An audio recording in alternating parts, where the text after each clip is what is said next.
I'm getting complaints that someone on the team smells really bad every day. How do I address that? Talk to Bambi. So one of our employees just reported sexual harassment, and I don't even have a policy on how to deal with this. What do I do? Talk to Bambi. One of our people never shows up when they're supposed to.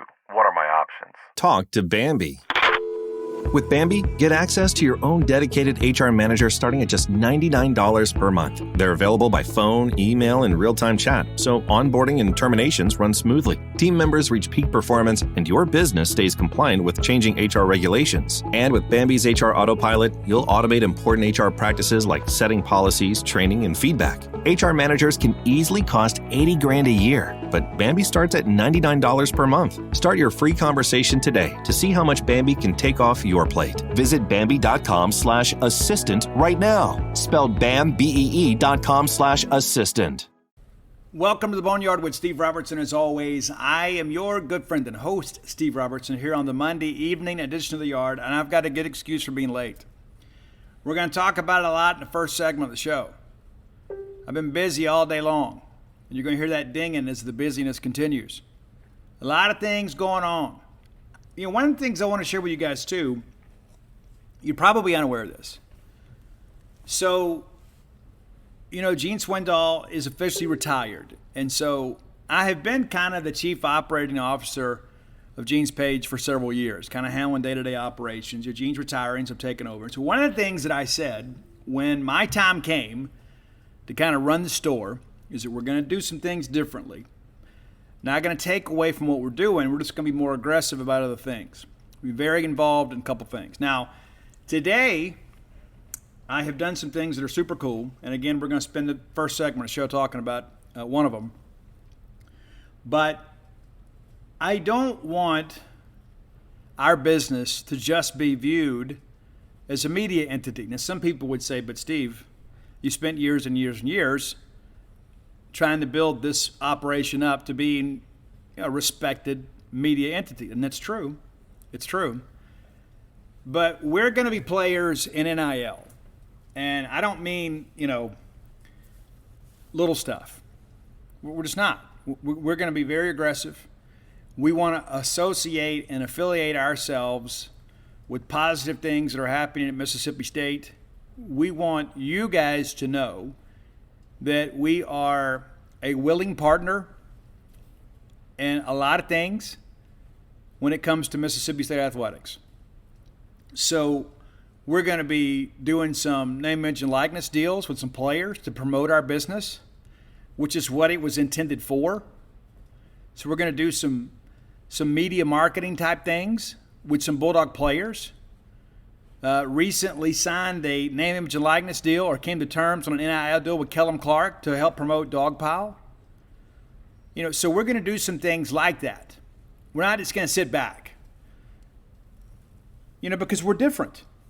It's not this that we're the best media entity. I want you guys to know, too, that we're going to do things that we think are for the betterment of Mississippi State athletics. Right? And there may be some people that judge us harshly. Oh, why are they getting involved in this? I remember when Texas Ags came out and they signed some NIL deals when this thing first happened a year ago.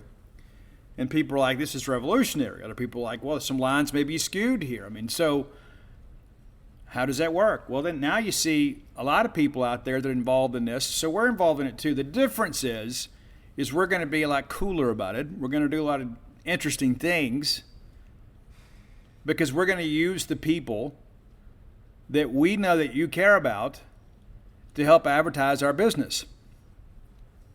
I would suggest you do the same. If you're a business owner, or perhaps you are a advertising executive with your company, if you're trying to cater to Mississippi State customers, why would you not utilize name, image, and likeness opportunities for Mississippi State players? It's how it should be. Now, a lot of people are going to say, hey, Steve, I don't agree with NIL. You know what? It's kind of like arguing against gravity, as a good friend of mine said. Whether you agree with it or not, it's still there. And so that's kind of how this thing works. We can sit back and we can cross our arms and cross our feet and say, hey, get off of my lawn. But college athletics is changing. And so we're going to do some things to assist in some of that. There are a lot of people out there that are working very, very hard, and I'm going to share this with you as earnestly and honestly as I can. There are people that are working on the name, image, and likeness side for Mississippi State that need your help. And it's easy to sit back and say, well, you know, it's somebody else's job to do that. Hey, Steve, it's your job to do that. And you know what? You're right. And it's your job too. Whether it be $20 a month, $100 a month, $500 a month, 1,000 hours a year, you can contribute. And I get it, man. Life is not always easy. But when I look at our business, genespage.com, the Mississippi State affiliate for 247 Sports, very proud to be with 247. When I look at that and I say, okay, our business does better when Mississippi State is winning. So what are we doing? So we're going to put our money where our mouth is. We're not just going to be like, I'm not just going to sit back and say, hey, you guys need to do this. We're going to be leaders in this deal. We're going to make things happen.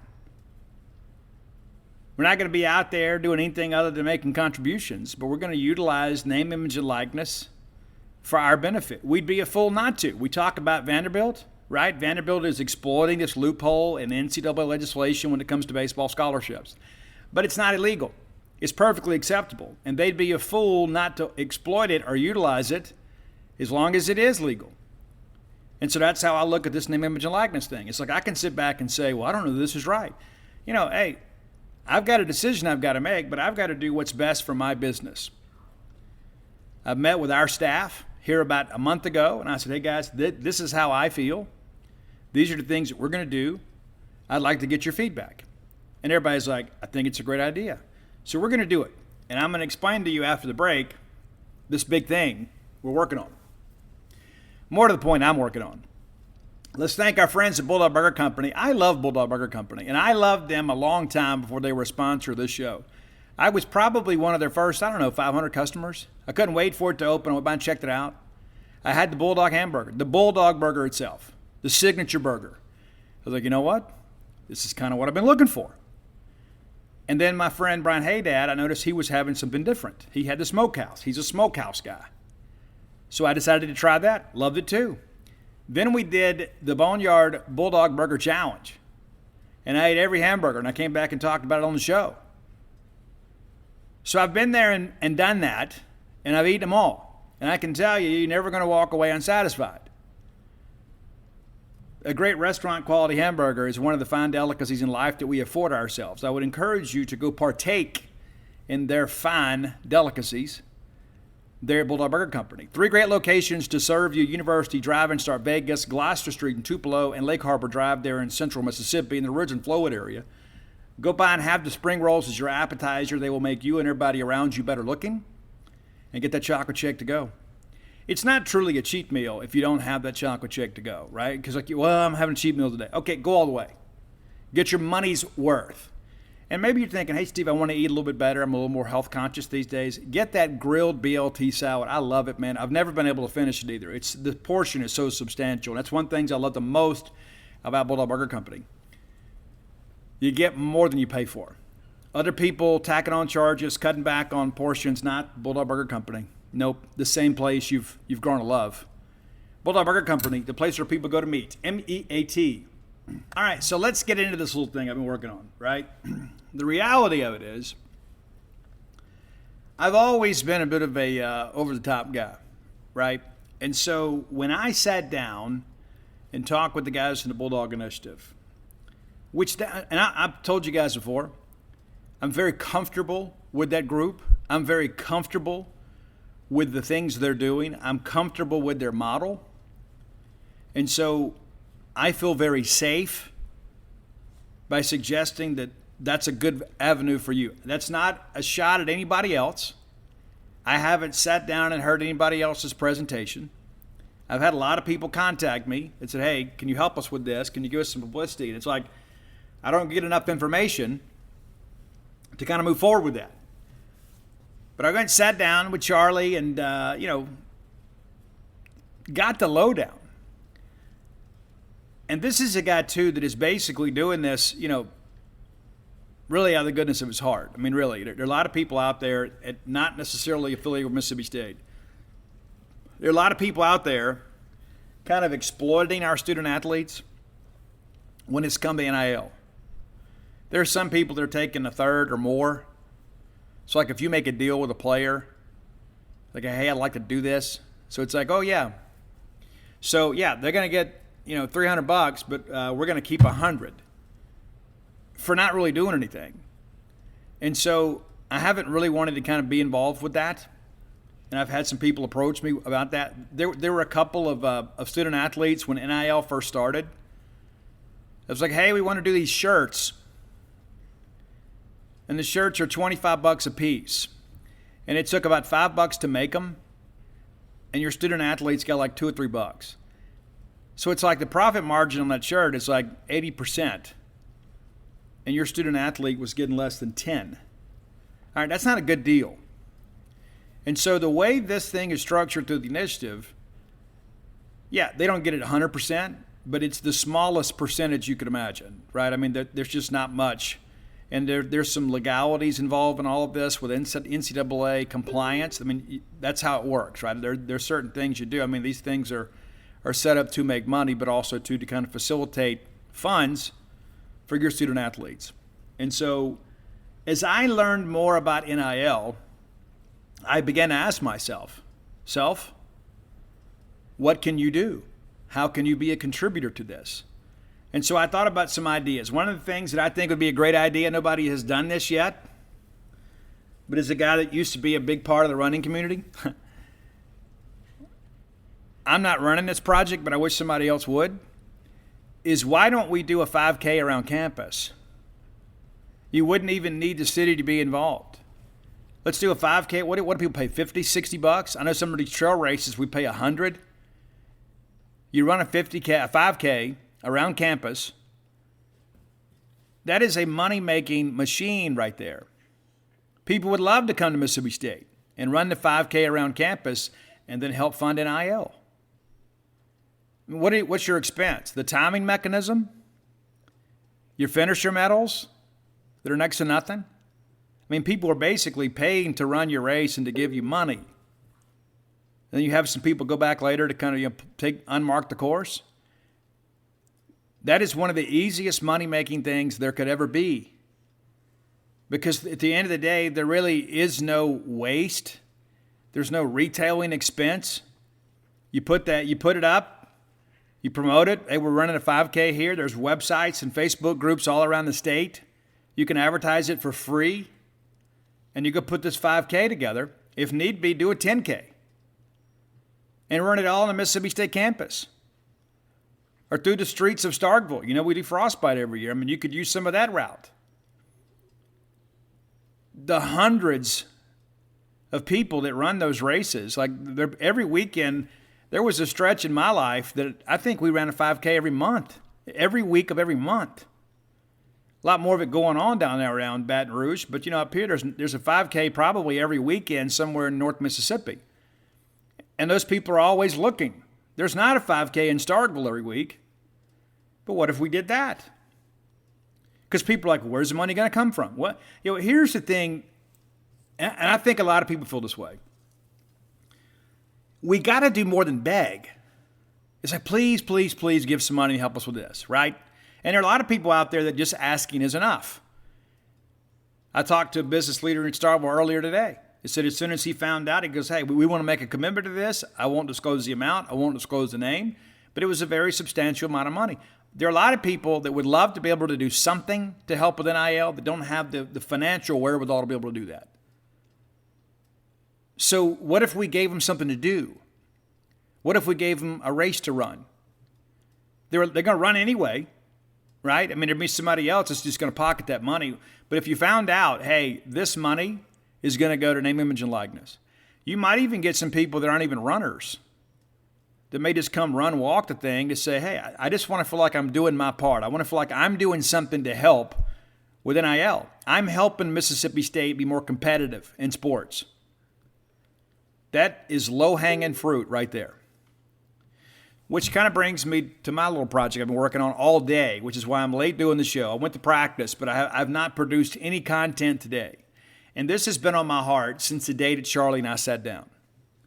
And I remember texting him and some other people involved. I said, hey, what if we did a concert? And people are like, hey, I love the idea. Now, rather than sit around and wait for somebody else to do it, because my friend Charlie has enough to do. He has a thriving legal practice in addition to kind of championing our NIL calls. So what am I going to do? Wait for Charlie to say, hey, Steve, what do you think about the concert thing? What about getting going on that? So rather than talk about it, I'm going to be about it. So I can't give you all the details yet, but we're going to do a concert September 30th in Starkville, and it's going to be a rock show. And in addition to that rock show, as part of that rock show, I'm going to have a couple of up-and-coming Mississippi rock bands come play. And then we're going to have a national recording artist as the headliner. Came to terms with them late this evening. And this thing is officially happening. September 30th. That's the Friday night before the Texas A&M game. And that's 6 weeks from now. I really didn't want to do it that quickly, but there was a band in particular that I had in mind. And so we had some dates. Then there was a conflict with the venue, and there was a conflict. So I was like, okay, what day can everybody do it? This is a date we came down on. So September 30th, if you're coming to town for the Texas A&M game, we're going to have you something to do on Friday night. As I said in my social media postings, it's a time for us to make Mississippi rock again. When I was a teen, and I was a young 20s, we had a thriving rock scene in Mississippi. We don't now. And I'm going to do what I can to help facilitate that. And one of the things that I remember when I was an aspiring rock star in my own right, you just wanted somebody to give you a chance. So there's a couple bands out there, and you've probably have heard of both of them, that I am affiliated with in one form or another. I know these individuals, or at least one of these individuals in each of these bands, and I want to help them. And so we're going to give them a venue, we're going to give them an opportunity to get some exposure and get out there and play their original tunes in front of a great crowd. And we're going to help cultivate the Mississippi rock scene. You know what? I want to do this every year. And I haven't officially settled on what we're going to call it, but I'm kind of leaning towards Rock Vegas. Welcome to Rock Vegas, Bulldog fans. Now, we're going to start relatively small this year. And what I mean by that is Kiss is not coming, okay? Metallica is not coming. But there's certainly going to be a band you know, okay? I will announce the details as we get a little closer, because today has been a whirlwind, an absolute whirlwind. I got all this done today. I've been thinking about it, been planning it. I said, what are we going to do? How are we going to do it? So today I said, you know what? I'm going to do it today. I'm going to start the conversation today. I reached out to Charlie, reached out to a couple other people. I said, hey, the conversation about the rock concert begins today. And I record this show. We have booked 3 bands. We have booked the venue. We are in the process of setting up online ticketing. We've already arranged catering. Already got some people that are ready to be a part of this. Now, genespage.com is going to be the major sponsor here. But I'll be honest with you. I want to be able to share the spotlight a little bit too, but I also want some people to help share the expense. I'm just going to be honest with you. This is not an expensive undertaking. If we have to go it alone, we will. I don't think we'll have to, because the reality of it is one of the reasons that I want to do this is because I want the goodwill within our fan base to know that genespage.com and everybody affiliated with genespage.com is committed to the betterment of Mississippi State athletics. We're not just going to sit back and say, well, this NIL thing is neat. No, not going to do it. Because there are going to be some people that are going to be critical of me. There are going to be people that are going to be critical of the decisions that we make to be involved in this and to be leaders. But the only approval that I really care about is yours. I got to sleep at night too, guys. And how can I get out on here and with a clear conscience and say, hey, I think you should contribute to NIL, and then we're not. So we're going to do it. And I look around the country and I see all these things, and everybody's like, man, we're getting left behind in NIL. Okay, so I'm going to do my part to help catch us up. There's some people out there that have more resources than us. There's some people out there that have a bigger fan base. I don't think there are too many of them that are smarter than us, though. Maybe we're not always as motivated as we should be, but we have the know-how. Sometimes we just don't have the want to. Well, I want to. And I know how, which is how I was able to book this thing in a day. And I want to make it an annual event. I have joked with some people in the Mississippi State Administration. I said, I'm going to put this thing together. I'm going to make sure that we have a good infrastructure in year one. We're going to get bigger next year. And don't be surprised in a couple of years when I'm asking permission for us to use Humphrey Coliseum. You got to have vision in life. I've talked to some other people now all of a sudden they're motivated. Wait a minute, Steve. This is a great idea. What if we got this artist? What if we got this artist? You know what? Hey, that's good for down the road. I got 6 weeks to pull this all together. And I'm going to pull it all together. We're going to sell shirts. We're going to sell posters. We'll probably do a little meet and greet autograph session with the bands. It's going to be fun. But it's not going to be in Humphrey Coliseum. So tickets are going to be somewhat limited. As a result, they're going to be maybe a little bit more expensive than it would be at a regular show. But it's not because we're trying to profit from this.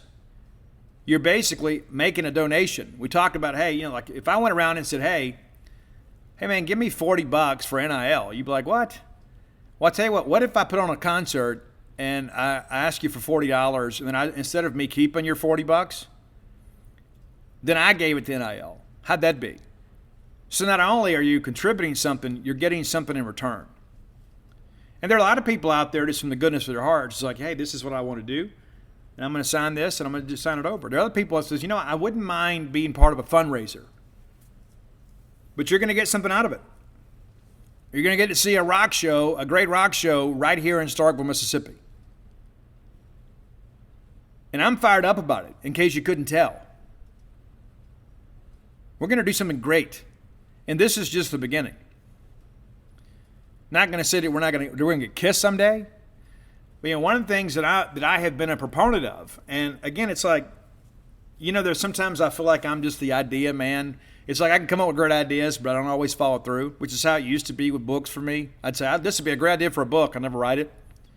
And I still got those ideas. Maybe someday I will write them.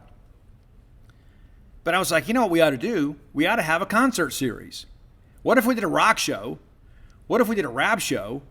What if we did a country show? Maybe we did a Christian music show. What if we had a concert series in Starkville to help facilitate funding the NIL? Would that make it a little easier for you to do that? Would you feel a little bit better about that? It's like, hey, yeah, I'm gonna see a great show, but I'm also helping Mississippi State student athletes. I'm helping Mississippi State be more competitive. How would you feel about that? And so this is basically me kind of just throwing the gauntlet down. Okay, this is just the beginning. And now I've had somebody else said, hey, what if we did this? And you know what? That's part of the genesis of the idea too. It's like, okay, this is where I can help. Because I know a lot of people in the music industry. I know a lot of people in rock music. I know a lot of people in dance music too, but I don't know if you're going to turn out to see that. But I know a bunch of people in rock music. I'm like, hey, what if I reached out to some of my friends in rock music and said, hey, this is what I want to do. Can you help me? This is why I want to do it. And so rather than me just saying, hey guys, give me $50, give me $100, write me a check for $500, I'm going to put on a rock show. And you know what? It's not going to cost you $100 to go. It's not. It's not going to cost you $500. You're going to be in town anyway, right? You're coming for the ball game. I'm going to give you a reason to come a little bit early and get there Friday and go to a rock show and then go to Davis Wade Stadium with your ears ringing. You'll be able to ring your cowbell even louder, and you won't even imagine, people around you won't bother you as much because your ears will be ringing, right? We're going to rock, and we're going to have a great time. And we're not going to make a nickel on this.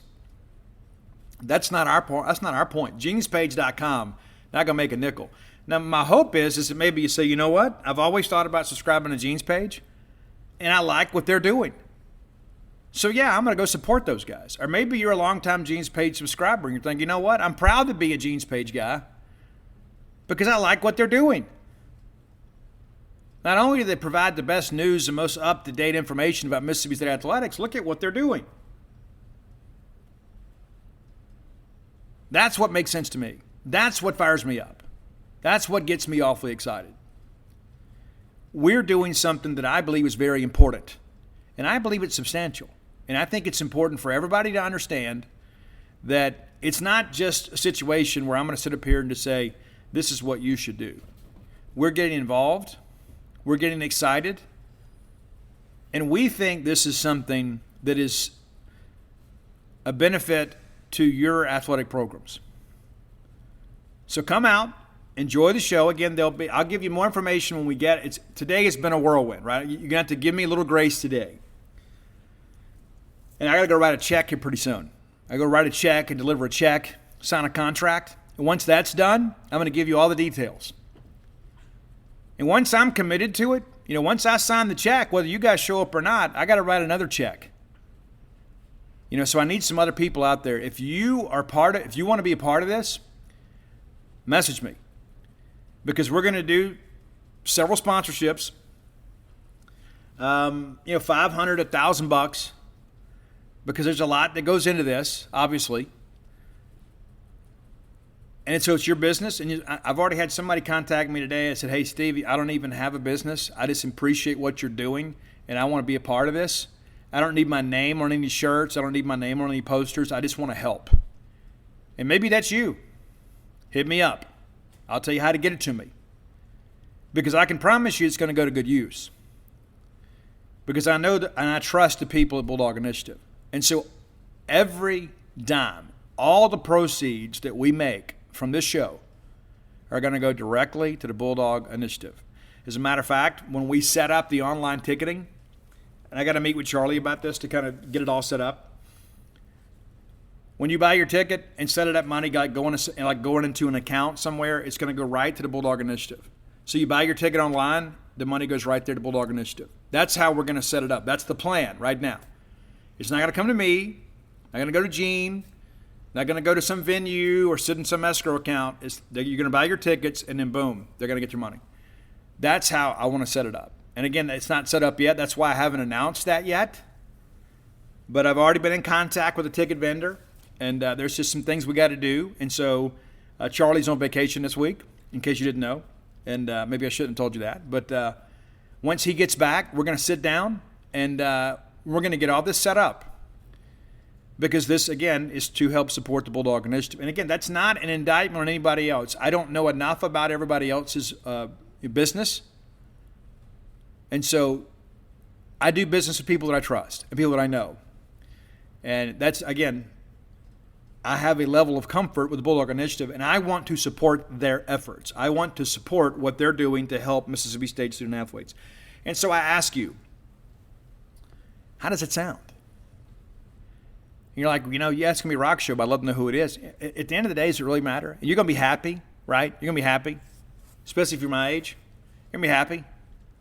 But even if it wasn't, even if you don't even plan to come, wouldn't you want to be part of supporting something like that? Supporting your student athletes? And there are a lot of people that says, you know what, Steve, I just can't write that check, for $500. I don't know. Maybe you'll do this. Maybe you'll do this. Maybe you'll buy a ticket and give it to a student somewhere. Or maybe you've got a friend, somebody, or a couple out there that needs a night out. Maybe they've had some issues. Maybe they got kids at home, whatever. Maybe you can buy tickets and pay for a sitter and let them go enjoy a good rock show. So once we get it out there, and again, I don't want to build this up like we're, like the Beatles are getting together or anything. That's not what I'm trying to suggest anyway whatsoever. This is going to be a major recording artist. And a name you know. And I'm sure it'll probably leak out before I'm ready to announce it. I'm not ever going to confirm it. I see all these people guessing, and I know it's fun to guess. and I've put a lot of teasers out there today. But we are serious about name, image, and likeness, and we are serious about helping Mississippi State. And so I am taking our business, and we are getting involved, and we're going to help be a champion for change. And we're going to do what we can to aid in the efforts of the Bulldog Initiative, because I believe that is the best way to go about this. And again, that's not a shot at anybody else. I just don't know those people, right? I don't know them. I don't have a relationship with them. I've got a comfort level with Charlie. And so, again, I mentioned to him, hey, what do you think about a concert? He goes, I think it'd be great. And rather than sit around and wait for him to say, hey, Steve, here's a green light on that, I said, you know what, let me just go do this. How about, I woke up this morning and I said, you know what, well, actually I went to bed last night. I said, you know what I'm going to do? I'm going to do this today. And before, I guess the first 4 phone calls I made of the day, I got 4 yeses. People are like, are you kidding me? No, I'm not kidding you. And I want you to be involved. Absolutely. We're absolutely involved. We're absolutely happy to partner with you in this. Had a meeting earlier today. Set up an impromptu meeting. Hey, are you around? Yeah. Can you help me with this? Dude, I'm completely on board. And you're going to be too.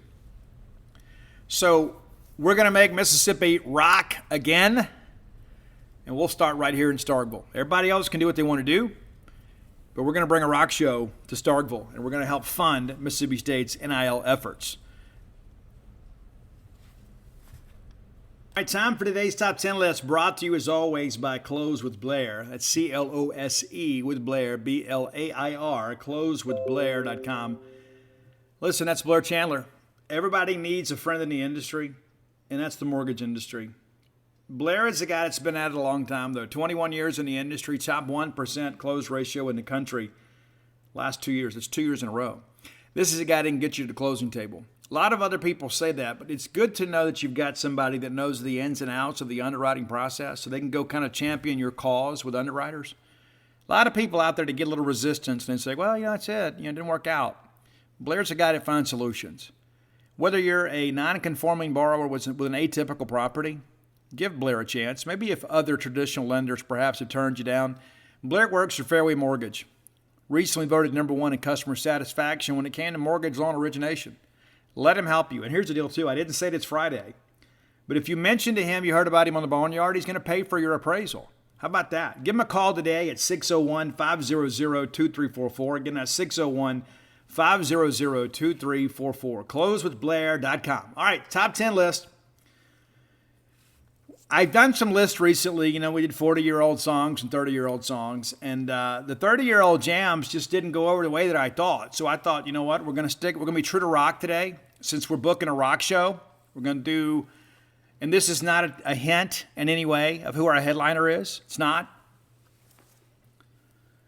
But we're going to do top rock songs 20 years ago. Many of you were in college then. And so this is kind of like, in your mind, you're like, this is the best time in rock music. You'd be wrong. But these were the best songs. Now, there are a couple bands that didn't make our list that maybe you're familiar with. Seven Dust was really big back then.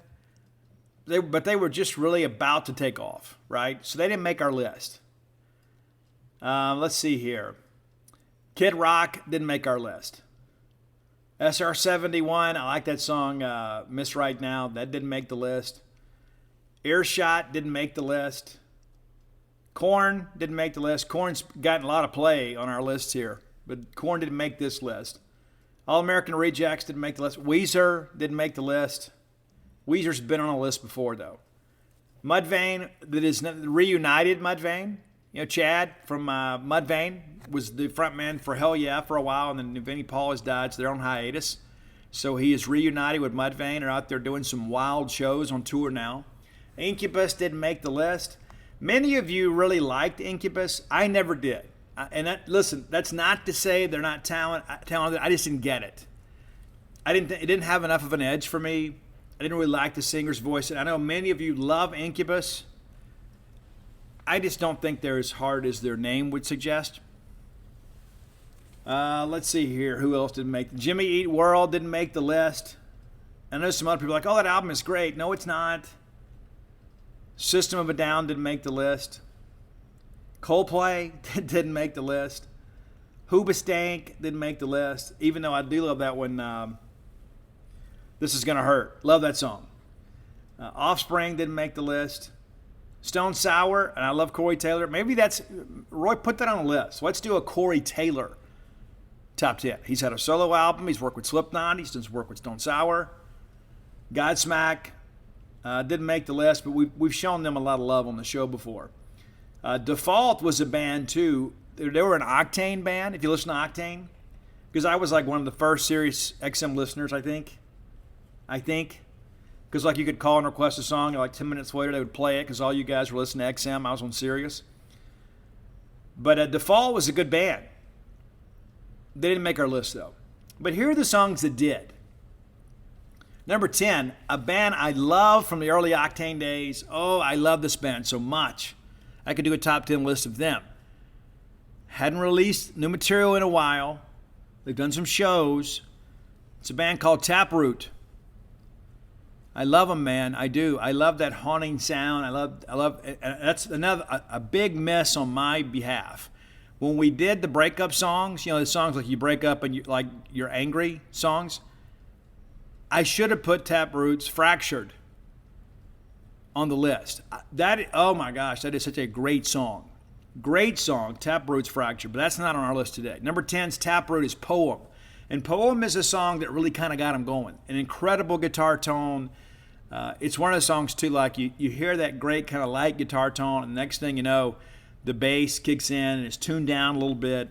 I love that song, Taproot's Poem. Number 9, a band that has recently gotten in some trouble on Twitter. They did not necessarily agree with like the woke culture. They did not agree with the election results, and they got in some trouble. People try to get them banned from Twitter, which is so stupid. Here's my thing. If you don't like what somebody says on Twitter, don't follow them. If people keep retweeting them across your timeline, block them. You don't have to get them canceled. You can just cancel them in your own life. You have the power to do that. It's like when people are like, well, I don't think this show should be on television. Then don't watch it. The solutions to life's problems are usually very simple. And that's one of them. If you don't like what Trap tweets, then don't follow them. If you don't like what's posted on Ole Miss message boards, don't read them. Simple as that. They've got a right to post whatever they want, no matter how dumb and stupid it may seem. If you don't like it, don't listen to it. And that little ding you heard, that's somebody coming in and sponsoring us. Helping sponsor for the show, man. The rock show that's coming up. This thing is happening. But Trap's Headstrong is number 9. Number 8. One of my favorite bands, and I tell you this, I have seen a lot of shows in my day. I'm from the 1900s. I got to see all the great bands play in their peak. And this is a band, too, that in this generation, I don't know that many of you young folks truly appreciate. I have seen them live. They are incredible live. Saw them at Rocklahoma. Seen them at some other places. Saw them in Brandon with Three Doors Down. From South Africa, it's Seether. And we're going with the great song, Fine Again. Number 8 on your list today, Seether's Fine Again. Number 7, a band, I love this band.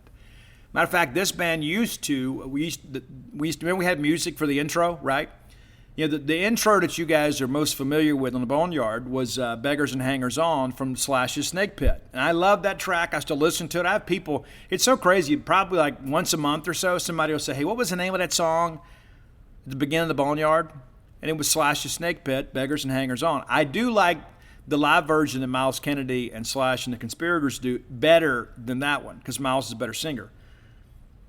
But this band, we had Survival of the Sickest, which sometimes I forget. Like if I was going to do my walk-up, people always say, Steve, what would your walk-up be? It would be this, Survival of the Sickest by Saliva. But that didn't make our list. It's Saliva's Always. Great track. Love it. Josie Scott, a phenomenal vocalist. He's had some addiction issues. Matter of fact, I've reached out to Josie on Twitter and interacted with him before. You kind of offering some encouragement as he was beginning his path to recovery. I do that sort of stuff not because I want to get any notoriety, but they're real people too. And so sometimes it just helps to get some influence from somebody outside your circle. So when I see that somebody is struggling a little bit or somebody's beginning their recovery journey, I reach out to them. Hey, man, here's my number. Sometimes it helps to talk to somebody outside your circle. But call me before you drink. And they're like, hey, man, that's super cool. Thanks for doing that. Now, he's never called me. But we're all in this planet thing together, man. I don't think it's somebody else's problem. You know what I'm saying? It's like if I see somebody else is struggling, I feel like, you know what, I've got some experience, strength, and hope I can offer this person. Whether they choose to accept it or not, it's up to them. But I've got an obligation to offer it.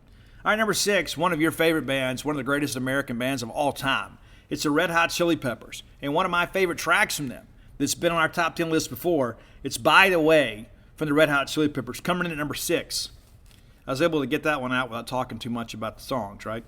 All right, number 5. This album dropped on September 11th. We've done a top 10 list for this band. I love them. It's POD, Payable on Death. They're actually a Christian band, contrary to popular belief. Sonny worked with the Whosoevers. And the song that resonated with young people around this great country was Youth of the Nation. I'm watching a 911 documentary right now on Netflix. I watch that stuff and I get angry all over again, but it also reminds me how far we've come. And if I can opine here for a second, as awful as September 11th was, I think one of the most important days of my lifetime was September 12th. Because we came together as a people. It didn't matter who we voted for. It didn't matter who we prayed to. It didn't matter what color our skin was. It didn't matter who we slept with.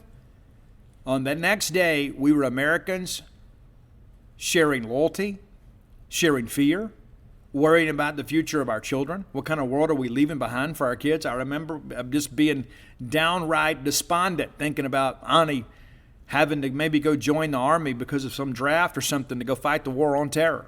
And I prayed about it every day. I was like, God, please don't let this happen to my kid. I have so much respect for people in the military. I absolutely do. But I thought, you know, this could be the end of the world, man. Is Armageddon coming and my kid's going to go fight on the front lines? I worried about that nonstop. I did. And this album helped get me through a little bit and help a lot of young people too. If you don't know that POD album, Satellite, you should familiarize yourself with it. Number 4 on the list. One of our favorite rock bands. Oh my gosh, you guys know how much I hate Nirvana, but the best thing about Nirvana is we got Dave Grohl from Nirvana. And we got Dave Grohl, we got the Foo Fighters. So number 4 on your list is All My Life from Foo Fighters. Love that one. Love the percussion on it. Taylor Hawkins, God rest his soul. Number 3, a band that people love to hate on, but they all loved them when they were really popular. I don't know who started the Nickelback backlash. People are like, oh, but you listen to Nickelback. Yeah, you did too, loser, okay? I don't walk around with Nickelback shirts on, but I would if I saw them live. I would go see Nickelback. They got a bunch of hits, man. Oh, well, Steve likes Nickelback. Yeah, you know what? Yeah. Oh, okay, yeah, fine, whatever. I don't care what you listen to, but I know this. I know that at some point you jam some Nickelback. Number 3 on your list today is Too Bad. Number 2, Mississippi's own Three Doors Down. Love those guys from Escatawpa, Mississippi. Most of them attended Moss Point High School, from what I understand. Saw those guys in Brandon, man. I've seen them a couple times. I love seeing those guys play live, man. They're always so happy. Those guys always look like they're enjoying the show. That night we were all in Brandon together at the amphitheater watching these guys play, man. It was a great night. I suggest if Three Doors Down's anywhere near you, go watch them play. We're going When I'm Gone, which is another amazing song. Really, the video itself is about our troops, man. Number 1, though, man, this is a band that's been awfully dysfunctional at times, but when they hit the scene, you're like, you know what, I've been looking for this. Because you had to wade through all this other stuff, right? You had to wade through Incubus and Hoobastank and people like that. And I think maybe at this point Everclear was done. Yeah, the Theory of a Dead Man, people like that. Yeah, you had to wade through some weirdness, man, to find some good rock.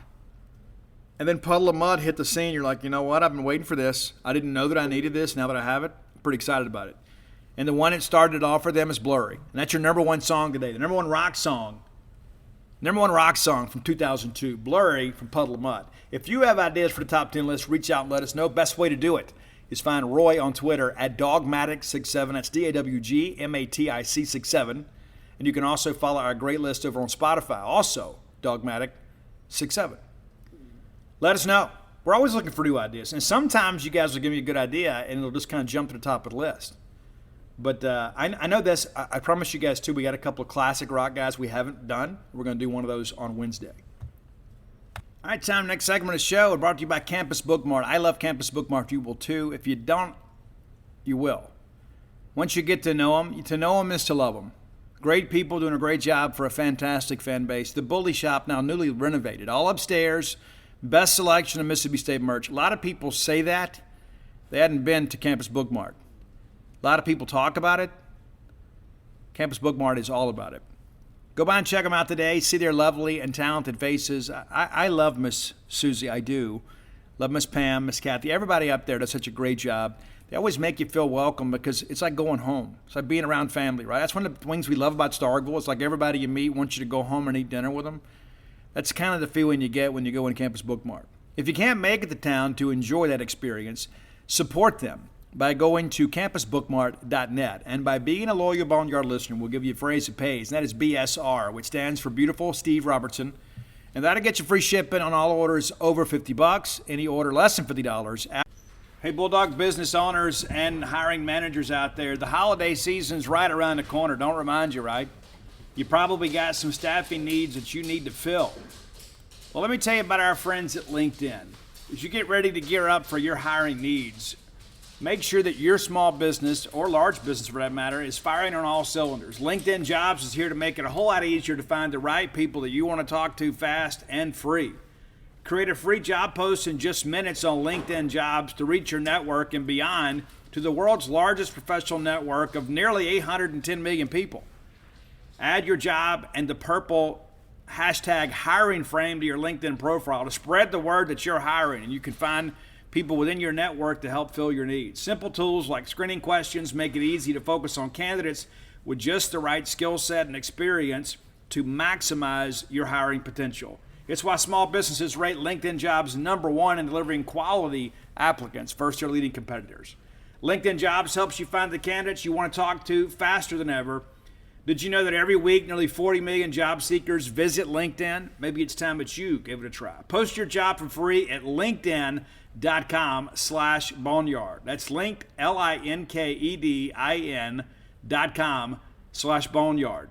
Terms and conditions may apply. At Jiffy Lube, it's our job to keep you moving. With a full range of services from oil changes and tire rotations to filters, wipers, and more, we've got what your car needs right when you need it. So you're ready for whatever's next. Putting you in the driver's seat of car care? That's a job for Jiffy. Absolutely incomplete. Again, it's campusbookmart.net, promo code BSR. All right, time to preview the Missouri Tigers. You guys, we don't play them this year, but I tell you what, last time we did play them, we kind of reminded them that life is a little bit tougher on this side of the fence. Let's look at last year for them. And listen, Eli Drinkwitz is starting to rub some people in the SEC the wrong way. Like, what's he bragging about? I think Eli's a good coach. I think last year he struggled defensively, but offensively these guys put up some numbers. All right, so looking at game one last year, they beat Central Michigan 34-24. That should have been a sign that maybe perhaps the defensively things weren't what they should be. It's one game, though, so you think, okay, it'll be okay. And the next week they lose because they couldn't get a stop late. They lose in Lexington to Kentucky, and people, well, Steve, Kentucky was a better team. Not on that day. I mean, obviously Kentucky wins, but Mizzou got out to a good start, and they just couldn't stop Kentucky. So give Kentucky credit. The next week, they give up 28 to Southeast Missouri. They win going away 59-28, but you're beginning to think 3 weeks in, defensively this team is just not really good. They go to Boston College. I thought they would find a way to win that game. They lose it in overtime, 41-34. So 4 games in, they're 2-2. The next week, Tennessee absolutely shreds them, 62-24. The North Texas Mean Green made a game of it, but Missouri holds them off, 48-35. And again, you see these big numbers. This, defensively, they could not stop anybody. Texas A&M goes into Farrett Field and beats them 35-14. They struggle against Vanderbilt, and nobody struggles against Vanderbilt. They struggled against Vanderbilt, but they win it 37-28. You guys saw that anemic offense the Commodores put on the field. How in the world did they score 28? It's almost like Missouri just pulled 11 kids out of the student section and said, here, let's go play. The next week, 43-6 losers at Athens. You knew that was coming, right? And then probably the biggest win in the middle part of the schedule is they beat South Carolina. And at that point, you're thinking, you know what, South Carolina's probably in trouble. They get it together. The next week, a game that ultimately ended the Dan Mullen era at Florida. Missouri wins at home 24-23. Drinkwitz outsmarts Mullen. Then you've won 2 in a row. You're starting feeling good, right? And then you lose to Arkansas 34-17. That game, they tried to make that a game. Last game of the year, that Arkansas-Missouri. It just, it doesn't have a lot of appeal to me. They're playing that on Friday. LSU used to play Arkansas. You had the Egg Bowl on Thursday, LSU-Arkansas on Friday, and then the Iron Bowl on Saturday. I used to love that because that LSU-Arkansas game was so competitive. Well, now they're playing Missouri. I don't know. I can't get excited about that. So they finished the regular season 6-6, and they play Army in the Armed Forces Bowl. We've been there. Other than the rain, it's a pretty good experience up until the fight, right? But Army wins the game 24-22. And I really thought Army would run all over them. They didn't. So they finished the regular season 6-7. What do you do? I mean, did Missouri go out and sign a bunch of guys out of portal? You won't probably think so. But let's take a quick look at what Missouri looks like this year. A lot of people are thinking that Drinkwitz may be in trouble this year. I don't think so. I don't think so. This is his third year. I guess he's been there. I guess he's been there 3 years. Maybe it's not. Maybe he's been there. Maybe it's just year 3. He was there in 2020 though, when we killed those guys. So yeah, it's his third year at Missouri. He's been a head coach because he had that 1 year at App State. So here's the deal. I think you kind of miss your window if you're Missouri, because now all of a sudden, Georgia's rolling. Kentucky has become a very consistent team. South Carolina was improved last year, even though you beat them. You made a coaching change in Florida. Tennessee, under Heupel, is doing good things. And I think Tennessee is the second best team in the East. Maybe I'm wrong, but that's how I feel. I think they're going to beat Kentucky, and I think they'll finish maybe a game or two ahead of them. I think this Tennessee team is going to be really good. And so now if you're Missouri, where do you get wins? It's like, well, yeah, you're in the East. When you look at the West this year, I mean, how many teams in the West are going to make bowl games? I suspect all of them. You look at the East and you begin to realize Missouri might be in some trouble. They're going to beat Vanderbilt, won a couple non-conference games. How do they get to 6? I don't know they can. And here's a stat for you, too. Missouri comes in the league and they win a couple of SEC East titles. They play in Atlanta, and we all joked. Like, look, they've only been here a year or two, and they've been more times than Ole Miss, who's been none. But neither is A&M. But since then, Missouri's been awful. They had a losing record. It's crazy to think about that. And so here's the thing, too. Missouri, and for those of you that were up there with us in 15, it just feels so weird up there. It doesn't even feel like an SEC environment. Like, even when they get excited, it's kind of like, and in all due respect, Southern Miss fans, listen to the show, Missouri is kind of like a bigger Southern Miss from an atmosphere standpoint. And I'll tell you this, when we played down at Southern Miss in 15, they wanted to get us, man. There wasn't a whole lot of them, but those people were excited about having Mississippi State in their backyard. We go to Missouri, and yeah, it was a Thursday night game. Rain was in the forecast, but it was a very, very, very subdued atmosphere. And then Dak hits that big touchdown pass to Bayer right before the half, and you kind of felt like, you know what, that's it. And then we see Drew Lock for the first time. You know what a fan I am of him. But it just doesn't feel like an SEC environment. It's like when we went up there and played, it was like playing, a non-conference team. That's how it felt. It felt like going to a G5 team, except they didn't have the vigor of the underdog. Like when you go to South Alabama, it's like, oh, we're going to get them. SEC team's here, and you don't. That's kind of how it felt. It was just kind of a weird atmosphere. All right, so let's look around. Mizzou, again, I expect this team to be good offensively and then bad defensively again. And that's not a hot take. I think that's just kind of the reality of the whole thing. When you start looking through all this stuff, it's one of those things that kind of lights you up a little bit. You begin to realize that this is not a team that's expected to do very well. All right, so I guess outside of that Florida game, could you really say Missouri beat anybody and even though it was a down year at Missouri, when they don't throw the football, they're in trouble. Pretty crazy. Connor Bazelak left. He's gone to Indiana. So the quarterback situation still probably unsettled, and former Bulldog Jack Abraham could be the guy. And I would like that to happen. I like Jack Abraham a lot. I do. And I think when you look at this scheme and what they want to do, he is a guy that really fits what they expect out of the quarterback package up there. They've got a lot of guys up there that are competing for this job. I won't be the least bit surprised if Jack is the starter.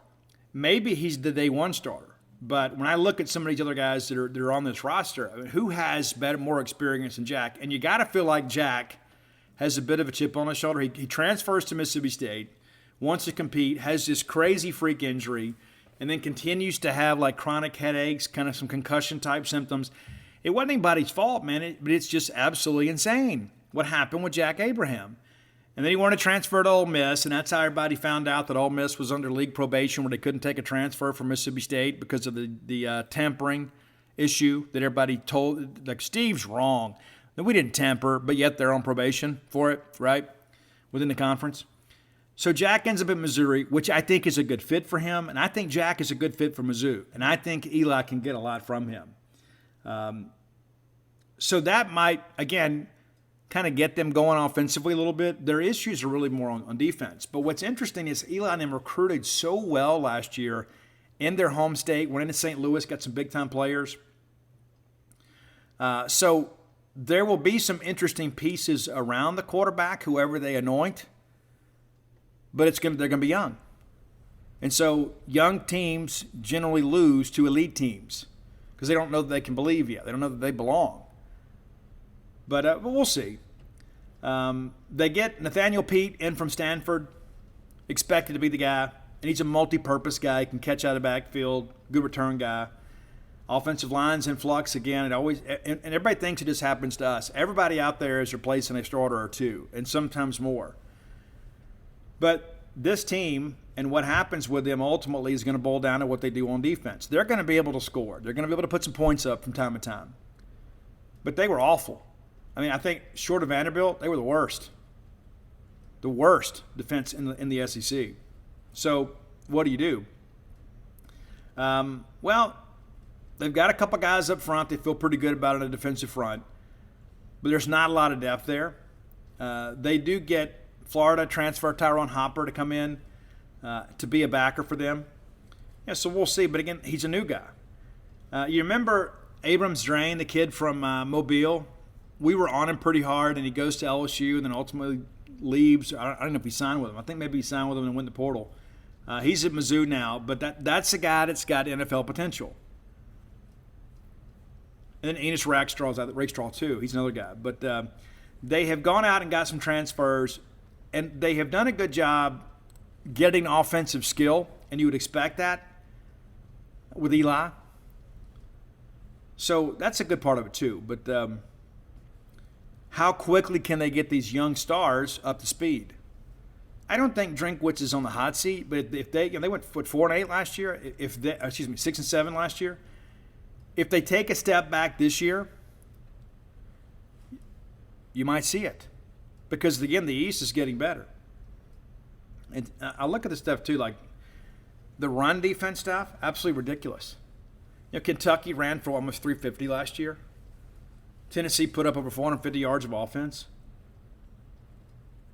Missouri's just one of those teams we talk about. They didn't have much up front. You don't have much this year, and you're a team that basically just lets teams run at will. And when teams can run, it's as simple as that. When teams can run, teams win. All right, we mentioned some of these younger guys, but probably look for the receivers out there. That's where I think you're going to see, if there are some emerging stars at Missouri, it's going to be at the wide receiver position. All right, let's look at this year's schedule and kind of figure this thing out. And we got some recruiting stuff to talk about of our own. All right, so this year, Mizzou, it's going to be a tough year. I mean, unless somebody catches fire, it's going to be a year probably similar to last year, where mediocre is probably the ceiling. All right, so they open with Louisiana Tech. There are a lot of people picking Tech to win that game. To come into your house in week 1 and win the game will be an interesting matchup. It's a Thursday night game. Guys, that's 16 days from now. Is that right? It's 17 days from now. So it's the Thursday night, the first weekend. So we'll get a chance to see Mizzou in action because by that time we're going to be happy to watch anybody, right? And at least that'll be a couple teams that we're somewhat familiar with. I still think Missouri wins that game. I just don't think Louisiana Tech will have the horses. I do think it'll be an entertaining game. It's a 7 p.m. kick on ESPNU Thursday, September 1st. The next week is a long week because you get those extra 2 days to rest, right? Then they're at Kansas State. I think that's a loss. Then it's Abilene Christian. That's a win. It's 2-1. Then you got to go to Auburn. And who knows what's going to happen at Auburn. I tell you this, if Mizzou wins this game, the pitchforks are going to be out early on the Plains. But I think Auburn wins just because they can run the football and Mizzou has not shown the ability to slow anybody down. So let's say they're 2-2 after 4. Then they host Georgia. All right, so now you're 2-3. Then you got to go to Ben Hill Griffin Stadium and take on Florida. You know, you won last year on that crazy play at the end to win it and to shock Dan Mullen. I don't see him going in the swamp and doing that. So now all of a sudden you're 2-4. You get a week off before the big rivalry game against Vanderbilt. You win that thing 3-4. Then you go to South Carolina. Kind of flukish deal last year, probably a toss-up game. And again, toss-up games generally favor the home team. All right, so now you've won 3, and you're 3-5 because you've lost South Carolina. Kentucky would love for Missouri to win this game. Don't think they're going to. Then you got to go to Neyland Stadium. That's a blowout loss. Then you get the former Fighting Christians Aggies of New Mexico State. I had a chance to visit with him today. Really nice guy. That's a win, though. And then you host Arkansas. Unless Arkansas is really struggling with injuries, Arkansas wins this ball game. All right, so let's again go back and count them. A win over Louisiana Tech, and again, that's the whole thing about the home team winning the toss-up game. You beat Abilene Christian. You beat Vanderbilt. You beat New Mexico State. These guys are staring 4-8 right in the face. And you look at them and say, okay, well, who are the toss-up games? Let's be fair about that. There's not a lot of them. Just about everybody else is going to be favored to beat them. You know, could you technically consider the Auburn game a toss-up game? Yeah, probably so. But Auburn is a team that wants to run the football against a defense that can't stop the run. I think Auburn's going to be favored a touchdown or more in that game. And then you look at, okay, at South Carolina. I think South Carolina kind of benefited last year from some craziness in the East. But they'll be good enough to win at home. Should be. So it's 4-8. You win a toss-up game, you're 5-7. And then you start thinking, okay, what's next for Missouri? What happens next, for Missouri? And, a lot of people thought Eli Drinkwitz was probably a little bit premature, right, in the Power 5 promotion. And maybe he was. And that's the thing. You have to take a chance. If you're like a school like Missouri, you got to kind of like Mississippi State. You got to try to get a guy on the way up. You got to find the next Dan Mullen on his way up, a guy that can consistently win games. But this is a program.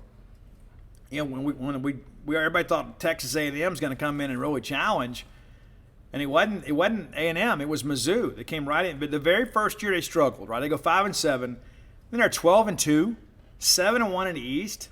They won the Cotton Bowl, finished 5th in the country, and we're thinking, man, look at this. At least now there's some more competition in the East. The next year, 11-3, they win the East again. Win the Citrus Bowl. Finish 11th in the country. Ever since then, it has been an unmitigated disaster in Columbia. 5-7, one conference win that year. 4-8, 7-6, 8-4, 6-6. Drinkwitz, 5-5, 6-7. Of course, they didn't get a chance to play in the Music City Bowl back in 2020 due to some COVID testing. So, what is it? 2 winning seasons since 2014, and one of those required a bowl win to finish on the winning side. They were 6-6 in the regular season in 17 under Barry Odom. And that's the thing I think about too. Barry Odom was one of their own. His very first year, he goes 4-8, and then he puts together 3 consecutive non-losing seasons, 7-6, 8-4, and 6-6. But it's like we lost both bowl games. We just have no juice. We have no lift here. And of course, you had a future NFL guy, Drew Lock, as your quarterback, and And they fired him. And, of course, Odom has been a thorn in our side since he's been there at Arkansas. But, this Missouri team, again, there's not a lot to feel hopeful about this year. And, of course, I'm sure if you could read their message boards, we're going to shock the SEC. I just don't know if they have the horses. But, again, they recruited so well last year. It's almost like you look at it and you begin to think, does this buy them a little time? Are they starting to kind of figure it out? I've always thought Missouri should be more in Kansas City and St. Louis. And with those big major metropolitan areas, you would think you're going to land on, some Power 5 guys a little more regularly there. But it is kind of insanity to me to think about last year. Missouri finished 15th in the country in recruiting. 15th in the country, according to 247 Sports Composite, with just 18 commitments. Think about that for a second. Yeah. You get a 5-star wide receiver, Luther Burden, out of East St. Louis, one of the top-rated receivers in the country, number 3. Insanity. You get Marcus Scott, a corner out of Conroe, Texas, 4-star. Xavier Simmons, 4-star. And so you start running through all this stuff. Those guys are already enrolled. And Sam Horn, quarterback, 4-star. Marquise Graciel, 4-star DL, 4-star edge. DJ Wozolak. Tavares Jones out of El Paso, Texas, 4-star. Isaac Thompson from St. Louis, 4-star. Jamarian Wayne, 4-star out of Baldwin, Missouri. So you start running these things together and you begin to realize, hey, what happened last year? Guys did a good job. And it wasn't just because the state was ripe, right? They went out there. You saw they went into Texas. They went a lot of different places. And they signed some really good players. And so maybe the recruiting is on the uptick, and maybe that buys Eli a little time. I just think that they're probably in a bad place here. I don't know if the Missouri fans will be patient. They weren't patient with Barry Odom, who's one of their own, who didn't have a losing season except for his first year there. And you begin to ask yourself, did they get a little bit spoiled in their pinkle? It's like, hey, we played for championships, we had top 15 finishes, and now we're going to lower tier bowl games and we can't win them. And so, not that Missouri shouldn't aspire to be something better than themselves, but I think sometimes some good self-evaluation and self-awareness of where you are in the pecking order of the SEC is probably in order. So that's a look at Missouri. We'll have another team preview on Wednesday, and excited about that too. Not as excited as I am about the Rock Show, but excited about our next preview. All right, final segment of the show brought to you by your friends at Portico. If you're looking to move to Starkville, look no further than Portico. I told you guys before, if I was moving to Starkville now, Portico is where I would move. I would love to be that close to campus. And here's the deal. It's close to campus, but it's kind of tucked away in a nice little neighborhood. So you're on the quiet side of campus with some neighbors that are kind of similarly situated. People that love Mississippi State, 1.1 miles away from Davis Wade Stadium. How cool is that? Think about that for a second. That's how close you'd be. Close enough for convenience, far enough away to have a little privacy. You can get a 2-bedroom, 2-bath home, go all the way up to a 4-bedroom, 4-bath home. Phase 1 completely sold out. Phase 2 now under construction and up for sale. If you've wanted a place in Starkville, now is the time to act. Reach out to our friend Brooks Bryan, 601-416-8075 at 601-416-8075. And listen, if you've been shopping up here and your real estate agent hasn't mentioned Portico to you, maybe it's time you ask, why not? Why not? It's a great place to live. It's a great place to raise a family. I love Starkville. All my kids that have lived here are graduates of Starkville High School, and I've got a senior there this year. Very happy with that. Maybe you're a Starkville Academy person. I don't know. But the reality of it is, if it's your ball game weekend retreat, your primary residence, or your future retirement home, Portico has a place for you. Be sure and check them out. Make Portico your next move. I would be remiss if I didn't say I told you so on Chris Parson. Chris announced for Mississippi State Friday at 4 o'clock. Matter of fact, Friday we cut it short. We cut practice short. Your staff watched Chris announce for Mississippi State. I'll be honest with you, when he stood up and clapped and was going, let's go, I got chill bumps. I was really excited. Even though I knew it was coming, it's always great to see it official. And the thing about it is too, is like, we talk about people like, Steve, is this the biggest quarterback ever? No, it's not. Sawyer Robertson's the highest rated quarterback we've ever had commit to Mississippi State. Maybe Melvin Barkham, if we didn't have the recruiting services back then. If we did, maybe he would have been the guy. But here's the deal. Mississippi State gets the quarterback, I think, that brings some real innovation to this offense. I think that's a big part of things. I think you get excited about that because you begin to realize this offense is maybe about to hit another gear with us. You remember when we signed Dak Prescott, Dak was kind of a gadget guy, kind of a red zone weapon early on. And that was enough. And Tyler Russell was setting school records at the time too. But Zach brought a different element to this offense. And I think that's what you're going to see with Chris Parson. I think maybe you bring him in as a gadget guy early on. But eventually, I think he is a guy that is going to bring a different level of success in this offense. And that is no disrespect to anybody else on the roster. But there is a dynamic to his skill set that is a bit unique. He is not a run-first quarterback. That's what happens a lot of times. People saddle guys that can run a little bit as a dual-threat guy. He is a pass-first quarterback that can hurt you with his feet. There is a difference, right? There is. This is a huge get for State because it also opens up the door with some other prospects. I mean, you saw it. There were some other guys out there that are on Mississippi State's radar, like Santana Fleming saying, this is major. This is major, and it is. I think this boils down to State and Auburn. I know he is another team. Louisville's another team he's looking at. But only one of those teams has Chris Parson, and that's Mississippi State.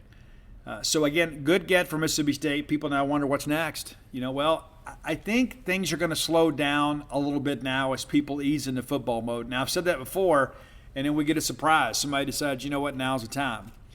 It'd be nice if that happens, but I think Mississippi State now will probably kind of hold pat with where they are. There's some guys out there, of course, like Isaac Smith. If he wanted to commit today, they would certainly take him, but he is going to go through the process and take some visits. I still like where State sits with him. But a huge day for Mississippi State, and then Friday an abbreviated practice, and as we got ready for the Saturday scrimmage. So a couple things I want to say about that. There are some things, some of our fans are kind of wired, as Metallica would say, hardwired to self-destruct. It's like we're just kind of ready to kind of cry a little bit about it. Let's talk a little bit about some of these numbers, okay? And it's important to understand, too, a lot of our regulars didn't play a whole lot on offense. That's important to understand. We've had full coverage over at genespage.com. But Will Rogers goes 9 of 18 for 77 yards and 2 touchdowns, 1 pick. He did have a couple of drops, too. He had a couple passes he threw on target that were dropped. Sawyer Robertson, 11 of 21 for 80 yards, a touchdown, and a pick. So when you look at the numbers here, we're just a little bit above 50%. That's got to be better, and it will be. And some of that, too, we had some breakdowns on the offensive line. Not at left tackle, though. It was really more on the right side and at times up the middle. When we pulled LaQuinson Sharp out, and Q was back in full practice today, but they pulled him. I think he rolled an ankle, something like that. But, yeah, he's fine. If we'd played a game today, he'd have played. I mean, certainly. Chance Levertich, 2 of 5 for 24 yards, and he was your backup a year ago. Daniel Grigton, 3 of 9 for 31 yards and a pick. And Braden Locke, a lot of people have been excited about him. You should be. His first extensive action at scrimmage, he goes 4 of 10, 56 yards, a touchdown, and 2 picks. So when you read these numbers, like when they were first reported, everybody's like, oh my gosh, we threw 5 picks. Well, yeah, we did, but 3 of them came from your third and fourth team quarterbacks. And of course they're throwing against the bandit defenses, but the reality of it is it kind of skews the numbers a bit. But we got to do a better job with our completion percentage, and that'll be fine. You know what to expect from this offense, right? I mean, you understand we're going to do a good job. And I understand Dollar Bill graded out pretty good at left tackle. That's one of the concerns that we've had all year. People say, well, the tackles. I think ultimately Cam Jones is going to be your right tackle, and Albert Reese will stay at right guard. That, there was a while there I said, hey, Albert Reese is the right tackle. I think maybe we're asking a bit much of him this year, and so you put Cam out there as a veteran that can help with protections and things like that. It makes good sense to me, and Cam Jones is a gamer. That guy's going to bring it. Your running backs, I thought, played really well. Simeon Price, 4 carries, 17 yards, just over 4 yards a carry. We'll take that. Jaquavius Marks, 7 carries, 33 yards, nearly 5 yards a carry, also with a touchdown. Dylan Johnson, 5 carries, 21 yards, just over 4 yards. And so if I told you, hey, we're going to average over 4 yards a carry, you'd say, you know what, probably going to win a game. I thought, again, we ran the football pretty well, and that kind of continued on Sunday too. Will Rogers also had a couple stops too, a couple carries, two carries, 20 yards. And on Sunday, they ran a little that speed option game. They get him outside, get Will out there a little bit. I think you got to run a little bit just to kind of keep people honest with the quarterback. Not a lot, but just enough to kind of keep us linebackers honest. Keeps people off the running backs. All right, your receiving leaders, Thomas, 2 catches, 35 yards, and a touchdown. Rara's had a great camp. He is a very physical receiver. When they throw the ball to him in traffic, more times than not, he's the guy that comes down with it. Simeon Price, I talked about the backs playing well, 5 catches, 24 yards. There is an explosiveness with Simeon I don't know that maybe some other people have. He doesn't run maybe quite as hard. What I mean by that is he's not maybe the physical runner that DJ and Woody are right now, but he is a little more explosive. When he does get in the open field, he can make teams really pay. Jameer Calvin, a couple catches, 22 yards. And I'll tell you, Jameer's been kind of up and down in camp. He really has been. If I had to call it today, I don't think he starts. I think he's in the rotation, but I don't think he starts. And he was pretty good today, but kind of inconsistent at times. Justin Robinson, 4 catches, 54 yards. And when you guys see Justin, and Steve Spurrier talked about that today, he's really kind of changed his body a little bit over the course of the summer. Not quite as thick as he was, and as a result, I think he's able to do a better job of getting open. Xavian Thomas, a freshman that we expect to really contribute. Is it this year, though? We'll see. Hey, 2 catches, 34 yards, that's 17 yards a grab, and then a touchdown. Jordan Mosley, who has quietly put together a great camp. Right now, I think he is absolutely in your top 8 wide receivers. I think he plays significantly against Memphis, and we'll see how he does. 2 catches, 12 yards. But this is a kid also that gets caught doing the right thing. DJ Johnson, 2 catches, 5 yards, and a touchdown. Jaden Wiley, 2 catches, 18 yards, and a touchdown. Jaquavius Marks, 3 for 12. Caden Pope, 1 catch, 20 yards. We hadn't talked about him a lot among the freshmen, but and again, I think he's a guy that benefits from a year in the weight room, but there is some explosiveness with him as well. I really like this young receiver group. J.J. Jernigan, 1 catch for 9 yards, got a little bit banged up, was in protective jersey on Sunday. Tulu Griffin, 1 catch, 0 yards, and it's like, oh, well, Tulu, you know what you're going to get with Tulu, right? I mean, it's like if he didn't catch anything the rest of camp, I'd be okay because I know what's going to happen on game day. So really good effort there by the offense. But at the end of the day, this Bulldog defense is outstanding. This Bulldog defense is really, really good. And I think it's important to kind of understand that. I don't know that we're going to see a lot of the pressure that we're seeing in practice.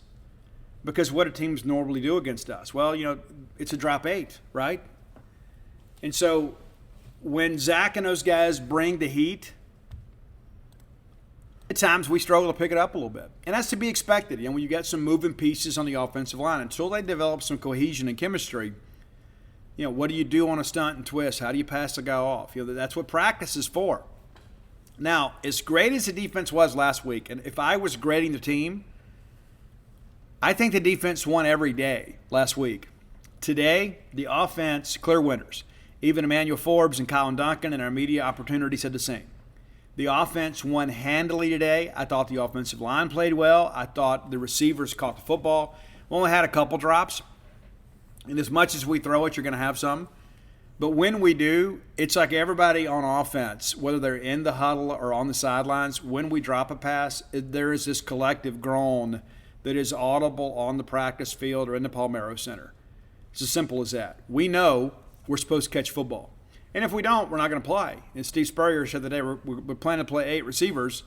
And, if one guy doesn't do a good job, then next week the second guy starts, So we'll see how things progress. But I thought offensively, you see those numbers from Saturday, and you say they're not terrible. They're not good either. They're middle of the road if you ever expected anything out of this team at all. You would think they got to do better. And they will be better. And they were better today. You knew with Mike Leach as a coach and Will Riders as a quarterback, the offense wasn't just going to sit back and take it.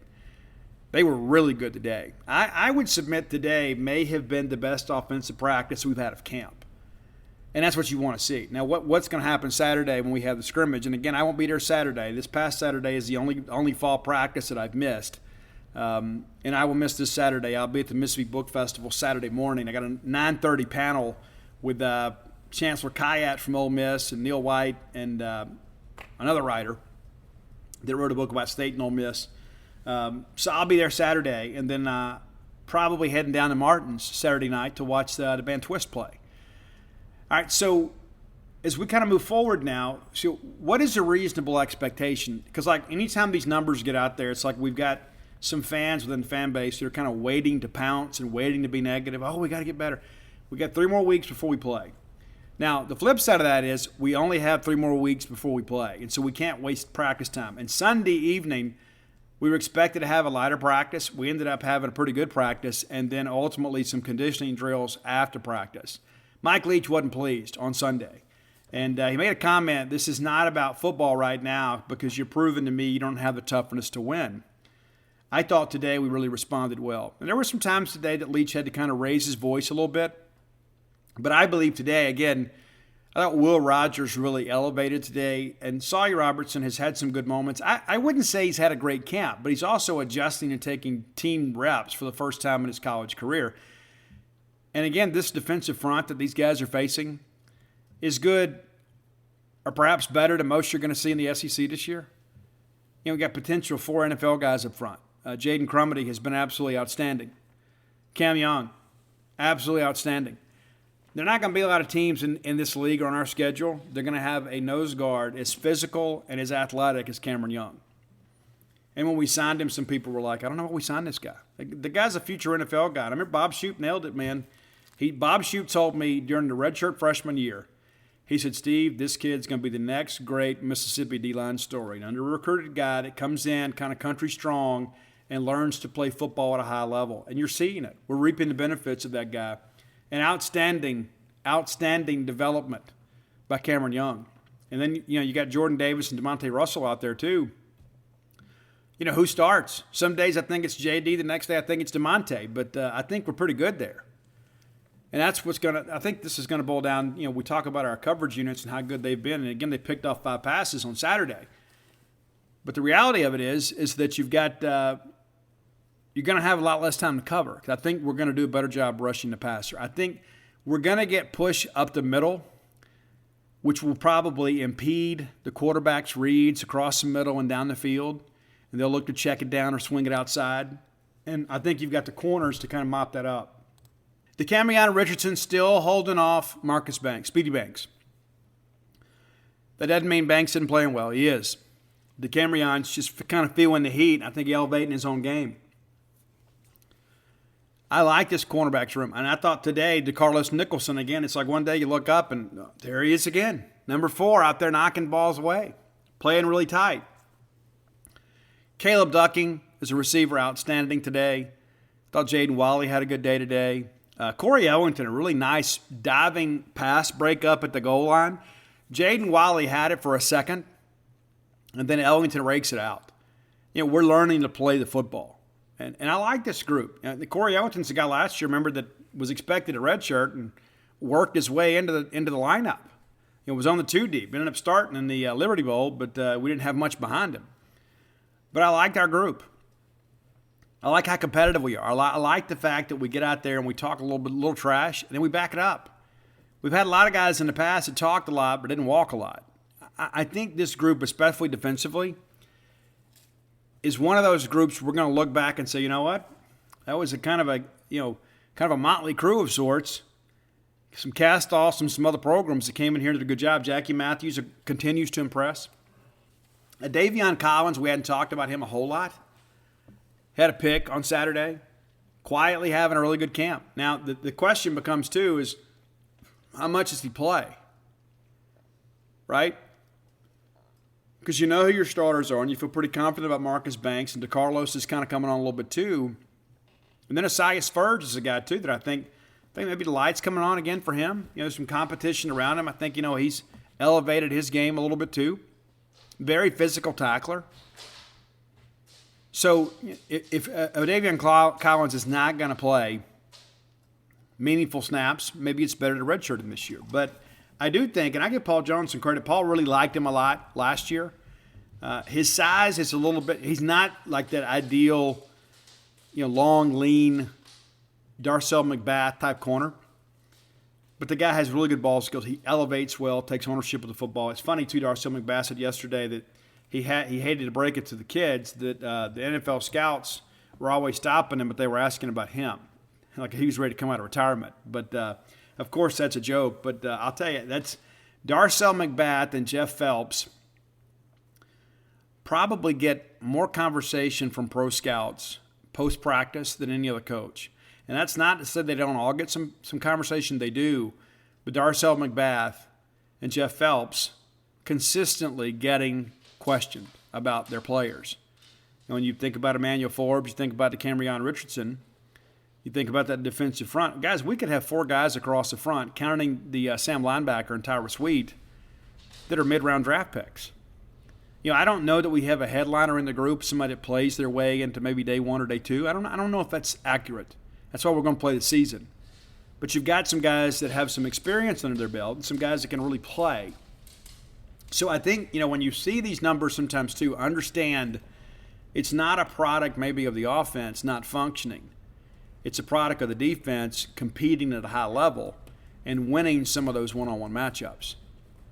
Now today, different story. I didn't think it was close today. I thought it really skewed more towards the offense, and I like that. Now tomorrow, you'll have Emmanuel Forbes and those guys out there with a chip on their shoulder having something to prove. But I'm eager to get out there. And then we'll have the day off on Wednesday. So when we have a Wednesday show, we'll talk a little bit about some of the things that happened on Tuesday. And then we'll be back to work Thursday, Friday, and, of course, have the scrimmage on Saturday, and then kind of clean up on Sunday. And next thing you know, we're going to be getting ready to go to school. Semester actually starts this week.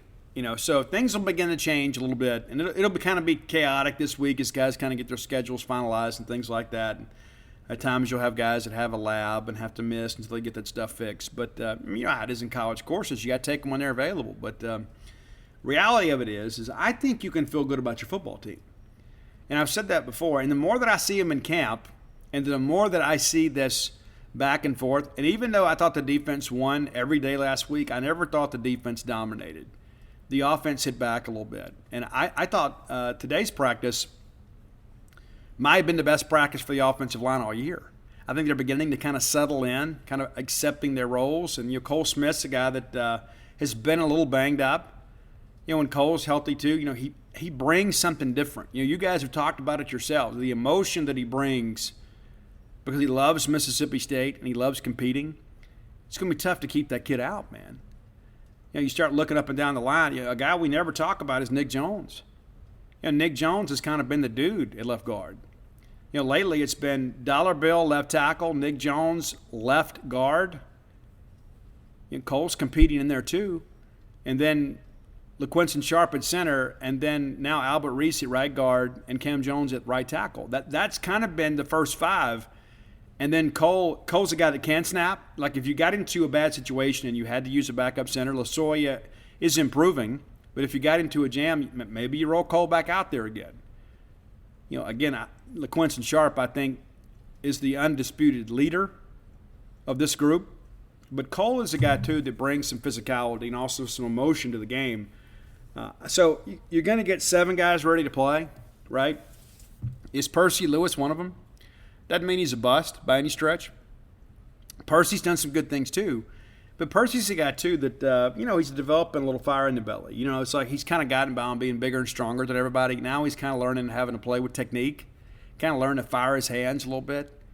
You got learning to play with some physicality. Not just being big and being impossible to run around. He's a guy to go out there because once the light comes on for him, he's going to be unstoppable. You know this, right? When you got guys that are big, they got to play big. And I don't know that he does right now, but I know that he's capable of doing that. And so I don't know that we should expect a whole lot from Percy this year. I know we expected him to come in and compete. And, of course, back in the spring, he was kind of swimming a little bit and had to kind of recondition his body a little bit. He's done that. But I like our pieces. It's just kind of figuring this thing out. Again, I think there are 7 guys out there that you feel really good about. I think I think the starting lineup might be settled, but I wouldn't count out Cole Smith just yet. And Cole's a guy, too, that can play right guard. And sometimes that's how they run them. And it's interesting to watch, too, because Nick Jones and Cole Smith, not the tallest guys. But you look out there, and it's like your offensive line is a W, right? You see Cam Jones out there, and you see Dollar Bill, and, of course, there's a Q in the middle. So sometimes we may look a little undersized, but then you look at Cole and look at Nick at their reach. They kind of got freakish arm length. Their wingspan doesn't really match their stature. And so I'm beginning to start feel better about the offensive line, especially after today. I know, on Saturday everybody's like, "Oh, I don't understand." Well, a lot of the pressures came up the middle when LaQuinton Sharp left the camp. I mean, like when he got a little bit banged up and they pulled him, and so all of a sudden you're throwing Lasoya out there in the mix. And this is a guy that's a converted center, right? This is a guy that played tackle last year. And we worked him at guard some in the spring, and now we're just trying to prepare. Cannon Boone's a guy that's just not quite ready to trust himself after the injury, and it's just not quite there yet. So he's working every day, but he's not doing team drills. Doing individual drills, not doing team drills. And until he gets comfortable with his body, he's not going to be a factor at center. But I do think Cannon eventually is the center, kind of moving forward, probably a year or two down the road. But the reality of it is that he's not expected to play much this year, so there's no point rushing it. So, again, positive day on Monday. Again, Friday, I didn't think we were great. I think it showed in the scrimmage on Saturday.